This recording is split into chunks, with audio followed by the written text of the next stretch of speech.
Hello everyone, welcome all of you in today lecture. आज अपन discuss करेंगे कि जो प्लांक का विकिरण नियम है, क्वांटम थ्योरी जो है उससे जो चिरसम्मत भौतिकी पर आधारित नियम थे, वीन का विकिरण नियम था, रेले जीन्स का नियम था, उनको किस प्रकार अपन प्राप्त कर सकते हैं। तो सबसे पहले तो जो प्लांक का विकिरण नियम था उसके लिए जो एक गिवन रेंज में जो एनर्जी डेंसिटी का जो फॉर्मूला था वो याद होना चाहिए। और उसका फॉर्मूला क्या था? U lambda D lambda is equal to eight pi S C upon lambda 5 exponential S C upon lambda K T minus 1 D lambda. Equation number 1 दे देते हैं। इससे ये था प्लांक का विकिरण नियम से जो एनर्जी डेंसिटी थी इन गिवन रेंज, ठीक है। और इस एनर्जी डेंसिटी के फॉर्मूले से अपन को निकालना है वीन का विकिरण नियम और रेले जीन्स का नियम।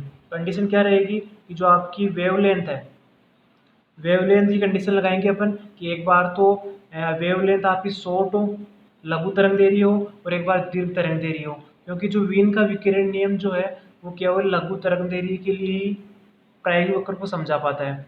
और दीर्घ तरंग देरी की बात करेंगे तो रेले जीन्स का नियम अपने पास इक्वेशन 1 से आ जाना चाहिए, ठीक है। तो सबसे पहले देखते हैं अपन फर्स्ट लघु तरंग देरी वाले विकिरणों के लिए। और लघु तरंग देरी विकिरण के लिए क्या होगा? जहाँ पे वेवलेंथ क्या कम हो, कम होने का मतलब H C upon K T क्या हो? ग्रेटर देन हो लेमडा से। लेमडा यहाँ पे क्या हो गया? बहुत कम हो गया। अब ये कंडीशन लगा दो इक्वेशन 1 में, तो एक्सपोनेंशियल टर्म क्या हो जाएगी? H C upon K T lambda से बहुत ज़्यादा है तो H C upon lambda K T क्या हो जाएगा? ये 1 से बहुत ज़्यादा हो जाएगा। तो exponential H C upon lambda K T का मान जो होगा वो 1 से ये भी बहुत ज़्यादा हो जाएगा। और ये 1 से बहुत ज़्यादा हो गया तो जो ये ब्रैकेट वाली टर्म है इसमें आप 1 को क्या कर सकते हो? एक्सपोनेंशियल टर्म की कंपेयर में नेगलेक्ट कर सकते हो। तो ये लगभग इक्वल आ जाएगी किसके?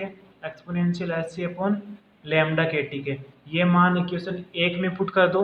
और इक्वेशन 1 में पुट करेंगे तो जो आपकी वैल्यू है वो आपकी हो जाएगी ये। इक्वेशन 1 में रख दो तो इक्वेशन 1 में रखने पे आपके पास जो इक्वेशन बन जाएगी ये बन जाएगी, ठीक है। अब इसमें क्या करना? आप एक्सपोनेंशियल टर्म को आप ऊपर ले जा सकते हो। तो एक्सपोनेंशियल टर्म को ऊपर ले जाओ तो ये नेगेटिव में हो जाएगी। और उसके बाद में जो eight pi S C upon lambda 5 है उसको एल एड कर लो and S C upon K को स्मॉल एल एड कर लिया। तो इससे आपकी इक्वेशन बन गई U lambda D lambda is equal to A upon lambda 5 E की power minus A upon lambda T D lambda. और अगर आपने लास्ट क्लास लेक्चर लिया है तो उसमें आप देख सकते हो कि यही वीन का विकिरण नियम होता है। इसी को वीन का विकिरण नियम कहते हैं। तो इस प्रकार अपन ने लघु तरंग दैर्ध्य की कंडीशन लगा के जो प्लांक का विकिरण नियम था उसमें अगर लघु तरंग दैर्ध्य की कंडीशन लगाते हैं तो उससे आप वीन का विकिरण नियम आसानी से मिल जाता है। तो इस प्रकार आप कह सकते हो यहाँ पे कि लघु तरंग दैर्ध्य पर प्लांक का जो विकिरण नियम है, लघु तरंग दैर्ध्य पर प्लांक का विकिरण नियम वीन के विकिरण नियम के संपाती होता है। मीन्स आप अगर शॉर्ट वेवलेंथ की कंडीशन लगाते हो तो प्लांक का जो विकिरण नियम जो है वही वीन का विकिरण नियम है, ठीक है। तो इस प्रकार ये आपका वीन का विकिरण नियम आपको प्राप्त हो गया प्लांक के विकिरण नियम से। और इसके बाद में अपन देखते हैं जो सेकेंड रूल है चिरसम्मत भौतिकी पर आधारित, कौन सा है? सेकेंड रूल आपका रेले जीन्स का नियम। और रेले जीन्स का नियम जो है वो दीर्घ तरंग दैर्ध्य के लिए तो प्रायोगिक वक्र को समझा पाता है लेकिन लघु तरंग दैर्ध्य के लिए नहीं समझा पाता। तो वो दीर्घ तरंग दैर्ध्य की कंडीशन लगाएंगे इसमें अपन। तो दीर्घ तरंग दैर्ध्य के लिए क्या कंडीशन होगी? यहाँ हो जाएगी दीर्घ तरंग दैर्ध्य के लिए H C upon K T less than lambda. Means lambda का मान H C upon K T से क्या है? बहुत ज़्यादा है। तो ये आप अगर H C upon K T का मान लेमडा से बहुत कम है तो exponential H C upon lambda K T का मान क्या हो जाएगा? ये हो जाएगा 1 से कम। देखो यहाँ पे आप देख सकते हो कि H C upon K T, H C upon K T जो है इस ब्रैकेट की टर्म में और उसके डिवाइड में है लेमडा। तो लेमडा बहुत ज़्यादा है H C upon K T compare में। तो टोटल जो H C upon lambda K T होगा वो आपका 1 से कम हो जाएगा। और 1 से कम हो गया तो देखो ई की पावर एक्स जो होता है, ई की पावर एक्स में अगर एक्स 1 से कम है तो ई की पावर एक्स का आप एक्सपेंशन कर सकते हो, उसका विस्तार कर सकते हो। ये विस्तार करने की कंडीशन है। ई की पावर एक्स अगर एक्स लेस देन 1 है तो ई की पावर एक्स का जो एक्सपेंशन आप कर सकते हो वो हो जाएगा 1 plus x square by factorial 2 plus x cube by factorial 3। इस प्रकार बढ़ता रहेगा। लेकिन अपन को यहाँ पे जो स्क्वायर टर्म उनको नेगलेक्ट करना है, 1 प्लस एक्स तक ही रखना है, ठीक है। तो यहाँ पे आप ये वैल्यू रख सकते हो। तो यहाँ पे क्या हो जाएगा? देखो यहाँ पे exponential H C upon lambda K T की वैल्यू क्या हो जाएगी? 1 plus H C upon lambda K T. ये मान आ गया, और ये मान रख दो आप इक्वेशन 1 में। इक्वेशन 1 में अगर रखते हैं तो यहाँ पे ये मान रख दिया, इससे क्या होगा, एक से एक कैंसिल हो जाएगा और आपके पास वैल्यू बचेगी H C upon lambda K T. H C नीचे है, लेमडा के टी ऊपर चला जाएगा, और इस प्रकार आप यहाँ से देखो एच सी से एच सी कैंसिल हो रहा है, एच सी से एच सी कैंसिल, तो क्या बच गया आपके पास, U lambda D lambda is equal to 8 pi K T upon lambda 4 D lambda. और लास्ट लेक्चर में ये भी अपन ने पढ़ा था, ये रेले जीन्स का विकिरण नियम होता है, चिरसमत भौतिकी का रेले जीन्स का विकिरण नियम होता है दीर्घ तरंगदैर्घ्य के लिए। ये केवल दीर्घ तरंगदैर्घ्य के लिए ही कृष्णिका का जो प्रायोगिक वक्र था, जिसको अपन एनर्जी डिस्ट्रीब्यूशन कर्व बोल रहे हैं, उसको समझा पाता है। और अपन ने यहाँ पे दीर्घ तरंगदैर्घ्य कंडीशन लगा के प्लांक के विकिरण नियम अगर रखते हैं तो यहाँ से देखो आपका रेले जीन्स का नियम भी आपको मिल गया। इससे क्या स्पष्ट हो रहा है, इससे स्पष्ट हो रहा है कि आपका जो दीर्घ तरंगदैर्घ्य पर वीन का जो विकिरण नियम है, सॉरी प्लांक का जो विकिरण नियम है, वो रेले जीन्स के विकिरण नियम में क्या हो जाता है, संपाती हो जाता है। मीन्स वही है कि आप दीर्घ तरंगदैर्घ्य कंडीशन लगा रहे हो तो प्लांक का विकिरण नियम रेले जीन्स का विकिरण नियम ही है।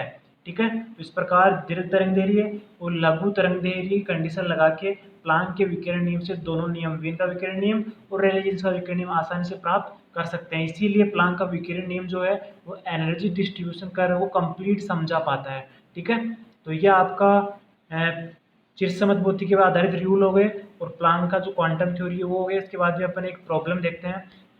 तो प्रॉब्लम है आपकी इन्हीं रूल्स पे आधारित है। तो क्वेश्चन आपके सामने है। क्वेश्चन बोल रहा है कि 1600 केल्विन टेम्परेचर पर अधिकतम 2 माइक्रोमीटर तरंगदैर्घ्य का विकिरण उत्सर्जित होता है। 2000 केल्विन ताप पर इसके संगत तरंगदैर्घ्य ज्ञात करो।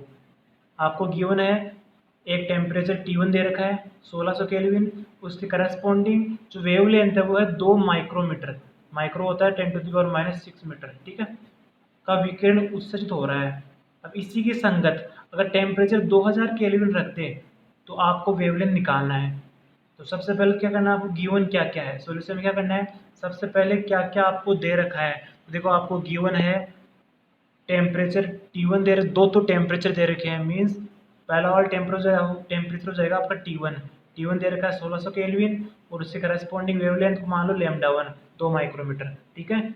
और आपको 2000 केल्विन पे इसको दे दिया अपने T2 और इसके संगत वेवलेंथ निकालनी है λ2 निकालना है, ठीक है। तो ऐसा कौन सा फॉर्मूला था जो लास्ट में अपने पढ़े हैं, वीन का विकिरण नियम, रेले जीन्स का नियम, और इनमें कौन सा नियम था जिसमें आपको वेवलेंथ और टेम्परेचर में रिलेशन पता था। तो अगर जो फर्स्ट रूल अगर आपने पढ़ा है तो वीन का विस्थापन नियम, वीन का विकिरण नियम, तो वो क्या था, λm और टी का जो मल्टीपल था, वेवलेंथ और टेम्परेचर का जो मल्टीपल था वो एक कांस्टेंट था। या ये भी बोल सकते हो आपकी वेवलेंथ जो है वो टेम्परेचर की इन्वर्सली प्रोपोर्शनल था। तो यहाँ से आप दो टेम्परेचर आपके पास और दो वेवलेंथ है, एक वेवलेंथ निकालनी है। तो आपको यहाँ से अगर दोनों कंडीशन के लिए देखते हो तो क्या हो जाएगा value, λ1 T1 is equal to λ2 T2, ठीक है, क्योंकि ये इक्वल है बी के और बी क्या है, कांस्टेंट है, इस कारण ये दोनों इक्वल हो जाएंगे आपस में। और यहाँ से आपके पास देखो चार वेरिएबल हो गए, और तीन वैल्यूज आपको गिवन है, चौथी आपको निकालनी है। तो λ2 क्या हो जाएगा, यहाँ से इसका इधर इधर T2 को इधर भेज दो लेफ्ट साइड में, तो ये हो जाएगा आपका λ1 T1 अपॉन T2। अब आपको वैल्यूज गिवन है, λ1 का मान दे रखा है, ये λ1 का मान रख दो 2 × 10⁻⁻6 2 माइक्रोमीटर हो गया, और T1 का मान दे रखा है आपको 1600 केल्विन और T2 का दे रखा है 2000 केल्विन। सोल्व करो, तो सोल्व करोगे आप तो यहाँ पे आप देख सकते हो, देखो 2 जीरो से 2 जीरो कैंसिल हो गई और 2 से आप 20 को कैंसिल कर सकते हो 10 बार, ठीक है, 10 हो गया, ऊपर 16 है और 10 भी ऊपर जाएगा तो 10⁻⁻ कितना हो जाएगा, -7 हो जाएगा। तो ये हो गया 16 × 10⁻⁻7 मीटर। अगर इसको अपन माइक्रो में लिखना चाहे तो क्या हो जाएगा, 10⁻⁻6 तो बन गया माइक्रो, तो माइक्रोमीटर हो जाएगा। और जो 10⁻⁻1 है उसको अगर तो आप नीचे ले जाओ तो डिवाइड में चला जाएगा, तो 1.6 माइक्रोमीटर इसका आंसर हो जाएगा, ठीक है। तो इस प्रकार और भी जो न्यूमेरिकल्स आप निकाल सकते हो इससे रिलेटेड। आज के लिए इतना ही। Thank you.